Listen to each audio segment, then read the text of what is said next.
Ramaya Ramabhadraya Ramachandraya Vedase Raghunathaya Nathaya Sitaya Patiye Namaha. Aranya chapter number 26, the death of Dushana. The recitation begins now. Incensed at the total annihilation of his army, Dushana dispatched 5,000 Rakshasas of matchless speed and energy, who never turned their backs to the enemy and whom none ever dared to stand against. They hemmed in Rama and kept up a ceaseless shower of tridents, broadswords, rocks, arrows, and trees, whereat Rama stopped them midway with his keen arrows and, like a mad bull, closed his eyes, resolved to wipe the Rakshasas off the face of the earth. Fire shot from his careless and contemptuous glances as he discharged cruel shafts everywhere and put to shameful rout Dushana and his followers. In turn, the night rangers pierced Rama with sharp arrows like thunderbolts. It annoyed Raghava rather too much, and he was disgusted at this useless tussle with the Rakshasa. So with one arrow he shivered the bow, with 4 the horses yoked to the car, with a half moon the head of the driver, and with 3 he transfixed the heart of Dushana.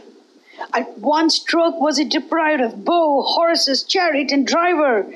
He leaped to the earth lightly and, grasping a pike huge and frightful as a mountain peak, he sprang upon Rama. The Deva hosts quaked at the sight of that strange missile, decked with golden bands, studded with iron spikes, and smeared with the heart flesh of countless hosts. Numerous towns, fortresses, and gates had been shivered to atoms thereby. 2 arrows, and only 2, shot out from Rama's bow to meet Dushana as he sped with that weapon raised aloft, frightful as the serpent of doom or the Vajra of Indra. His huge arms were clean lopped off, and he fell to the earth like an Indradvaja or a broken-tusked elephant. Shouts of acclamation and praise arose from all beings. Meanwhile, they bore down upon the lone warrior Mahakapala with a massive trident, Sthulaksha with a whirling broadsword, Pramati with an axe uplifted, as if they were driven to their doom in the leash of fate. They received a warm and lavish hospitality befitting such honored guests. Sharp arrows took off the head of Mahakapala. Pramati was riddled like a sieve and fell like a tall tree with outspreading boughs. The huge-eyed Sthulaksha could no more boast of them, and 6,000 Rakshasas were dispatched to the world of Yama by as many arrows.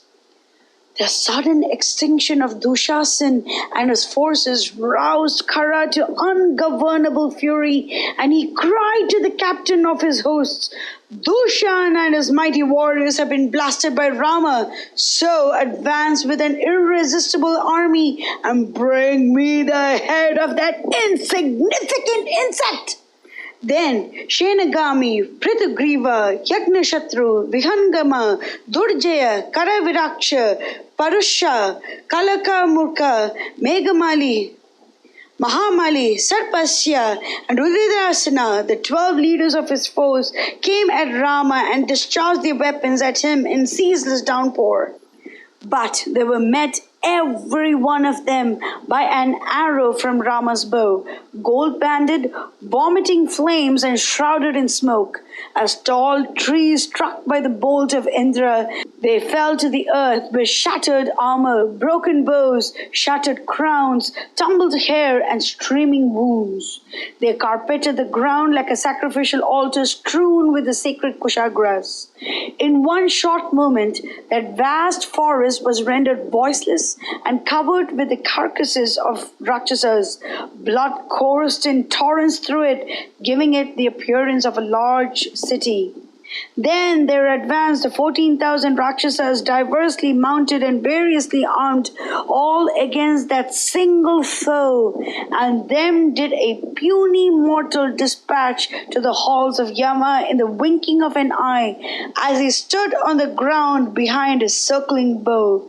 Of that spreading host, there survived but Khara and Trishiras, and in front of them stood Rama, the fate of the Rakshasa race. The other war-worn veterans were consumed by the prowess of Raghava.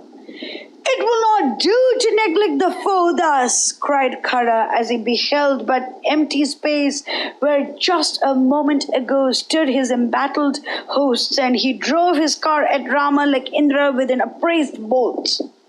Mangalam Koslendraya Mahaniya Gunaptiye Chakravarti Dhanurjaya Sarvabhaumaya Mangalam.